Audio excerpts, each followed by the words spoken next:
Hello and welcome to Comic Solving Problems. I'm Stephen Allen. And I'm Eric McElroy. Good evening. Good evening. Don't panic.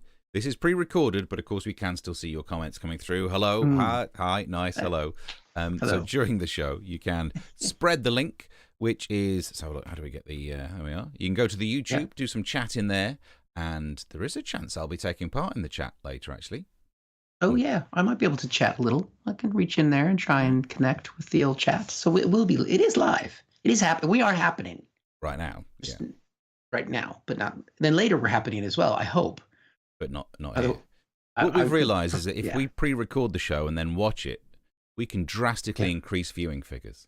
Yes. By adding those extra 2 people. Plus all of our other Google accounts. Yep. Really important. Every laptop I've got gets powered up. There'll be a dip in the national grid. But I hope YouTube doesn't listen to the show. Also, if you enjoy any of this pre-recorded nonsense, you could chuck some money, some coins in our direction. Anything you can spare would be very much appreciated to keep this project going, to turn the lights on, which actually I've had fewer of them on behind me. That's how poor things are. There's a cost of living crisis, damn it. So any money would be appreciated. Yeah, if you compare this show to previous episodes, I have changed the lighting a little bit. And I was thinking I wanted to just create more, because a lot of the YouTubers, they have the backgrounds that are nice and just really pop. And it's actually just because I can't afford to turn the front light on full because it's too expensive. I can already see my little auto cue monitor thing. One of your sources of light is down by your right hand. Yes, correct. Yeah, because every time you wave, you're giving yourself a chin shadow. Yeah. Look at that. Special effects. Pay for that. Oh, that's the wrong button. Pay for that. There you go. How's that? Is that better? Brill. If I make myself look like a ghost. Let's not do a test now. And also, there's the Twitter at Comic Solving Problem Solve Probs. God, at Comic Solve Problem. Whatever that says. Follow that, and it's Problems. It's hard. You can't fit the whole thing in Twitter, okay? I had to make an executive decision. It was a long time ago. The pandemic was on. There were limited letters available. Yeah. Someone had stockpiled all the vowels. So what could you do? What could you do?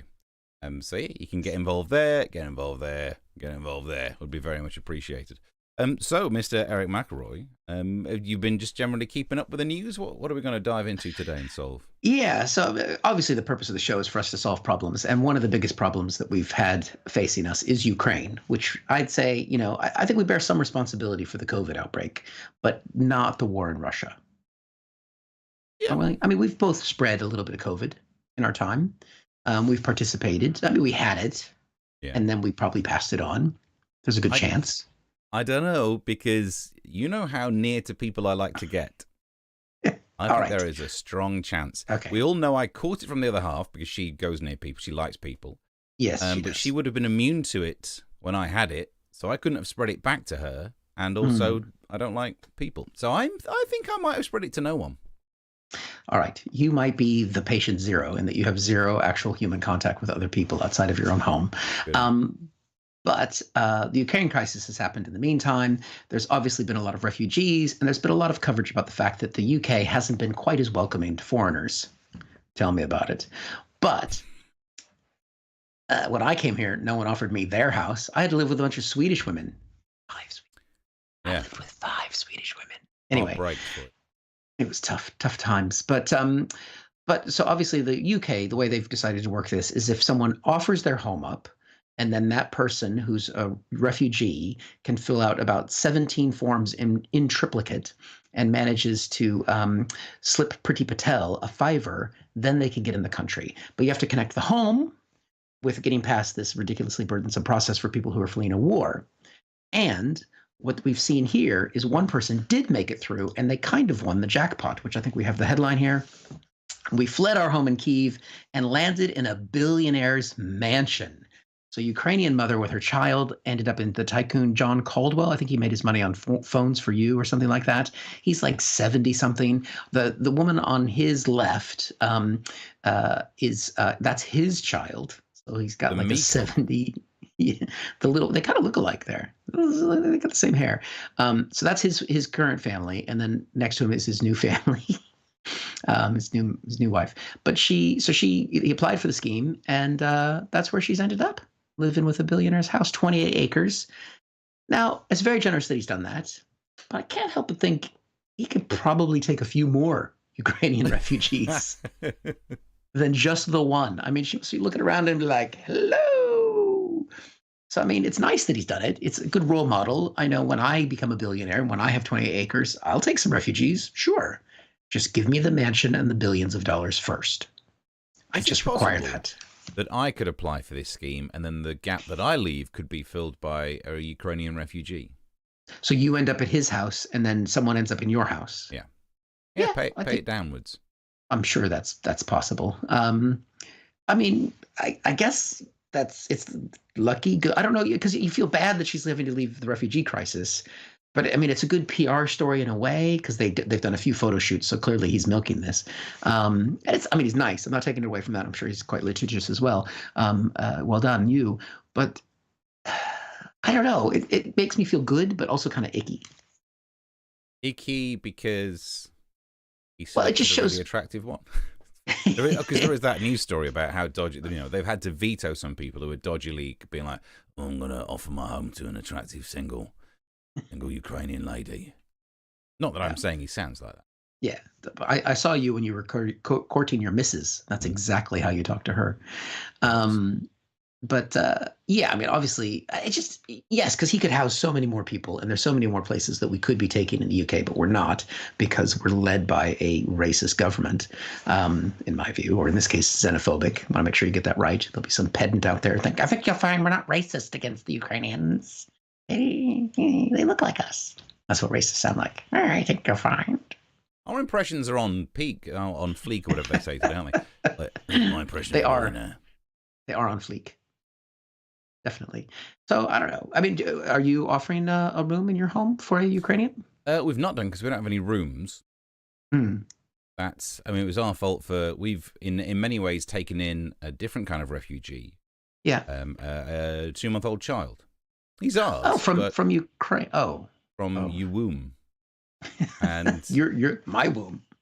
From someone's womb. And now he's not contributing towards the GDP of this nation. He is a drain on resources, and yet somehow we're still looking after him. So I think in some ways we've done enough for him, and yet he still isn't grateful. So we've got that as a side issue. But no, we don't have Does he need his own room?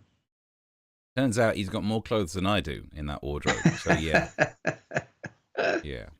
Yeah. Were you prepared for the amount of clothes the young one would have? Had you even thought about that? No, because it doesn't make sense. He doesn't need that many. So he shouldn't have that many, which is kind of how I live. But everyone else has decided to just buy him loads of clothes, and he doesn't care. So that's worth remembering. He's not bothered whether he's wearing a new outfit that's from Marks and Spencer's and doesn't it look cute with those socks, or anything. As long as he's not cold or too hot, that's kind of his main. On that, we're on the same page, right? So yeah, I don't think he needs that many clothes. And then, because I'm a little bit OCD, whenever he poos in anything and stains it, I can't just leave it and throw it away or whatever. I'm just in there with the bleach or the oxy powder. So he only uses the same ones because I keep washing them all the time. So he's just got, That's how you know he's your son. He's not happy when he shit himself, like you. Yeah, it always puts me off my stride. So, we're not taking a Ukrainian refugee. Have you got any rooms? Well, I mean, not spare, no. Well, yeah.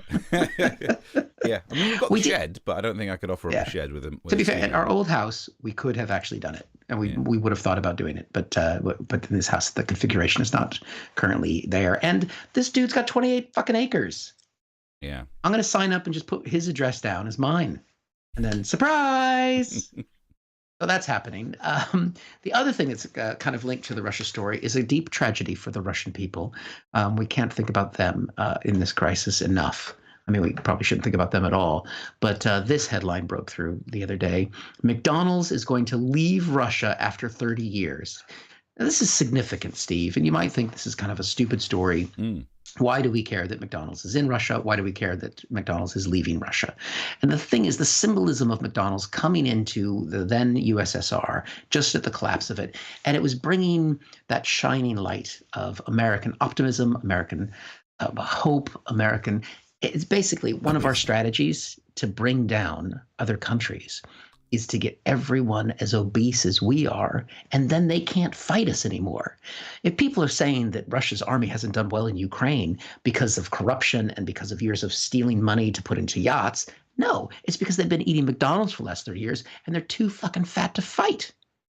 Makes a lot of sense. That's how we get you. Yeah, because if all that money was moved into yachts, they would have a more impressive navy that they could send those in, send some rich people to take the coasts. But okay, so that's how you do it. Is it like soft power? Yeah, very soft, sort of squidgy soft power. So now that we've achieved our goal, McDonald's is pulling out, and they're going to they're actually opening up a franchise in the 28-acre mansion of a billionaire tycoon soon, because he got space. Yeah, I'm surprised there's not one there already. There's bound to be at least 2 Starbucks. I mean, it's got so much room. It's got at least, hopefully, at least a Taco Bell. They've got Taco Bell in the UK now. It's very exciting. Is it though? Is it exciting? Well, it's different than the Taco Bell in America. It's got it had a weird burrito crunch thing that I didn't understand. But I thought it was weird when I noticed that they opened up Burger Kings in hospitals.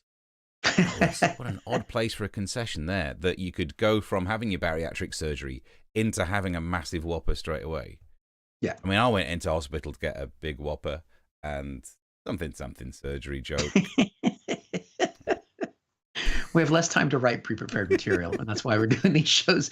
But Steve's just giving you an example of what would have happened had we had more time. And you could just write the joke yourselves. There's no one watching this who doesn't know how to put that joke together themselves, right? We've got a good crew in terms of comic ability who watch this. So why do I have to do all of the work when everyone can make that joke work? That's right. If you put some more money in the Ko-fi, we'll write the end of the fucking joke. How's that sound? Not a bad. Yeah, that's how you monetize comedy. Only give out the punchlines when you're paid to. Well. And finally, so it's a tragedy for the Russian people in all this. It's really what they're worried about. But the final story is one that, now this is one that I don't know how you're going to feel about this. And I'm not going to show the video because it is a bit violent. And it's about a postman and a dog. So if you can see the headline here, horror as Royal Mail postman caught kicking a helpless dog while delivering parcels. This happened up north in Greater Manchester, which it's always a bit rougher up there. So it's not surprising. Now, how do you feel? Video first off, Steve. I like dogs more than I like postmen. Yeah. So I know have you which seen side the video of this incident? There's no way I'd watch the video. I don't know. I'm not into that at all. If ever there's a story like that where I'm like, nah, I don't want to see any of this luck. I didn't even watch the video of that footballer kicking the cat across the room, and I like cats less than I like dogs. And you've got cats. Yeah, but I like footballers even less than postmen. It is complicated. Okay. Well, basically, the postman's at the door, and the dog comes running up and attacking. And because they are, I mean, as the video shows, they continue to be arch enemies in the battle between dog and postman. Our dog, he's resting now because he knows the postman's been, and he's protected the house from the horrid attack of the awful human being that brings packages to the house. So there is a long-running battle here. So this is not just one postman and one dog. This is a war. Now, one of the things that I did learn when we got our dog and we were in puppy school, because that's a thing that I paid for, is that, what happens if someone attacks your dog, especially when puppies are little, they look quite tasty to the big dogs. And you do have a legal right to defend yourself if a dog attacks you or your dog, and that right does include force. So people are upset about the postman. Sorry, can I just jump in there? That includes force. But what else? Negotiation? What else is there other than force with the dog? Threats, blackmail. Treats. Shame. Bad dog. Not a protest. Buddy. I'm not talking about you. You're okay. You're a good dog. A petition. You have the right to form a petition.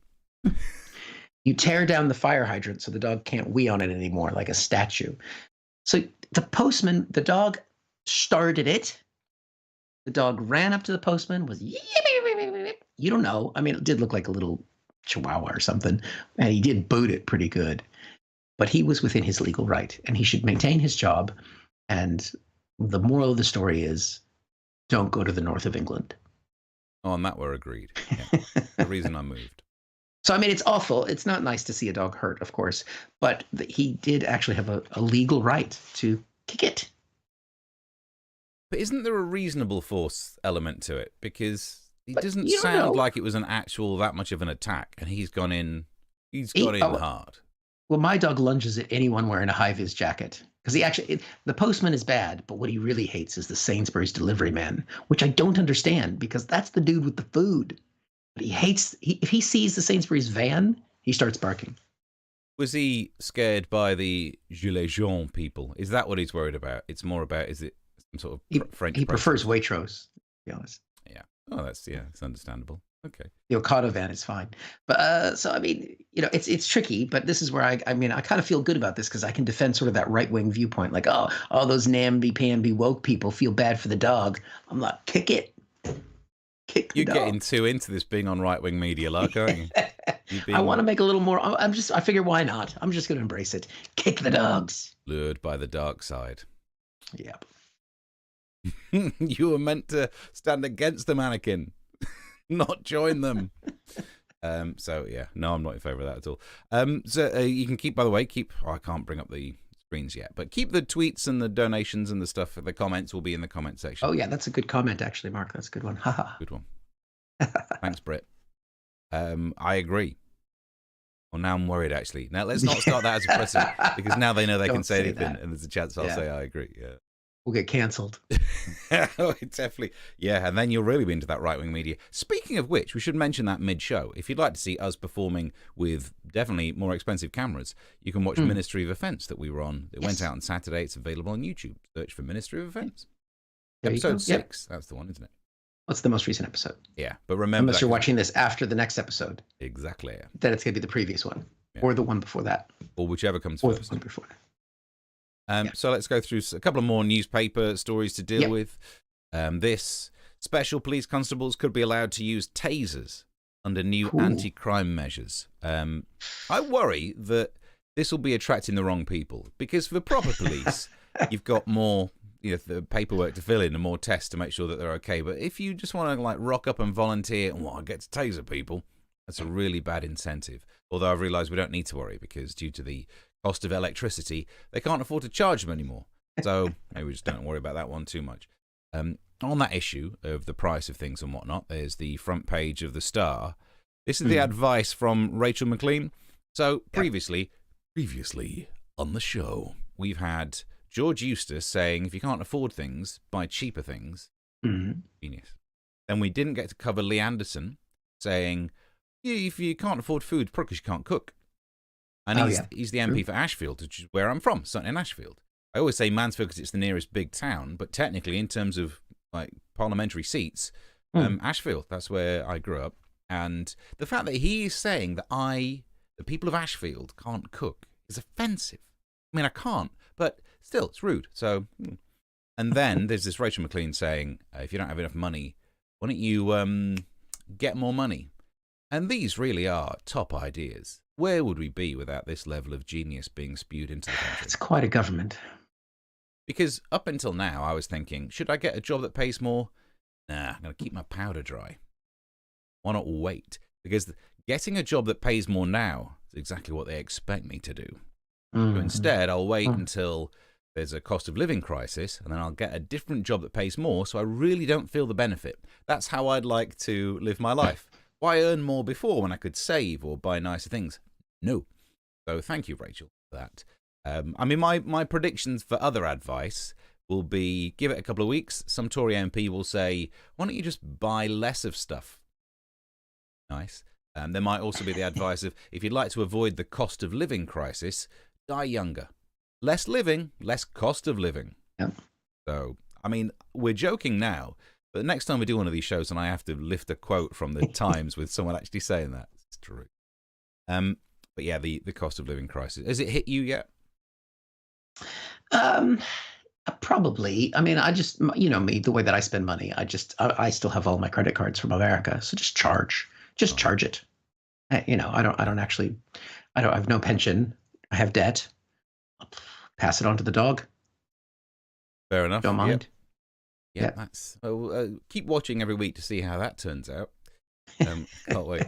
But then on that issue, this one bothers me. The energy price cap to change every 3 months under new plans. Look, it's expensive to keep the lights on, which is why we're saying donate some money because for some reason, instead of buying one box light to light the place, I've got about 7 different lights, stupidly. More on that later anyway. And the price cap was meant to stop us paying too much, and they've had to review it, and it's gone up massively, like 700% for some people is an increase. But instead of just reviewing it once or twice a year, that were going to be the plan, Ofgem wants to review it 4 times a year. And they said because, the price might go up, but it could force companies to pass on any savings sooner. And I don't realize what caps are then. Because a cap just stops you going beyond a certain thing. It's like an upper limit, the cap. You can't charge more than this, but if you were to suddenly get cheaper electricity, you could charge less for it straight away. They've put the cap on the wrong. I always thought a price cap was like a cap on the head, not one on the cervix. So really, I've misunderstood how caps work. It's effectively a ceiling, isn't it? A price ceiling. You can charge below that. You just can't go over it. So I like the idea that people at Ofgem don't know how to use ceilings. If ever you turn up to their offices, the ceilings are just 6 foot tall, and they're all like, "Okay, this is about right. We need to sit down. We're gonna have to lower the ceiling." It's a way of ripping us off. Did you also hear that they are bringing in a rule that means if you in the old days, you always had to change your supplier, paperwork, wasn't it? To try and stop that, they've done a thing where if you go from one tariff to a cheaper supplier, the cheaper supplier has to pay back, I think it's 85% of the difference back to the first supplier. Okay. Which means they've managed to protect energy companies. They are the real victims here. Yeah, I guess. Because see, I'm going to be right wing now. This is typical of a left wing pundit like yourself. These poor oil companies and gas companies need money to innovate. And how can they innovate unless they have billions of dollars in profits to give back to their shareholders? So those shareholders, they going home and just writing down ideas on napkins. They think of ideas. They turn up the heat extra high and just chortle evilly. They charge their tasers. They do what they can do. But the real people that need to be protective are the innovators with the billions of dollars. I mean, this clip will play well in America. Give you that. But it blows my mind. Ofgem, which are meant to be, I thought they were meant to be looking at for us to make sure that these massive companies don't totally do us over. And they've made it that if you try and think, I can't afford this tariff, I'll get a cheaper one. No one's going to offer you one because it's roughly going to be the same. Yeah. Well, I mean, I think they get paid by the number of price cap reviews they do. So they've just doubled their work. Yeah. So my plan is just to wait for final reminders and then burn the paper. Keep warm. But then there's one more story that we can look at before we're done here. Let's have a look at this one. Oh, no, I just showed you this one, haven't I? This, just for a little bit of light relief, a woman who loves an alien, but she refuses to show its face, rude, for security reasons. That's got strong, my girlfriend goes to another school you wouldn't know of vibes, isn't it? I do date an alien, but I can't show you him for security reasons? Mm-hmm. Yep. My boyfriend's in another planet. Yeah. Now, what are the options here? Maybe it is actually she's dating an alien. Which seems weird because I have never had the urge to interact sexually with another species, which is exactly what we're talking about here. Don't make it seem like this intergalactic romance thing. Bestiality, mate. Because it's a different species. We've got rules against it. Simple as that. That is racist. Animalist. Racist. Speciesist. Animalist. It could be a story about the upcoming Thor, because Jane and Thor were a hot item.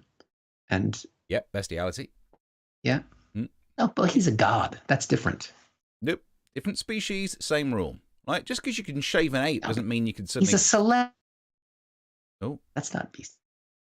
It is. It is. Different species.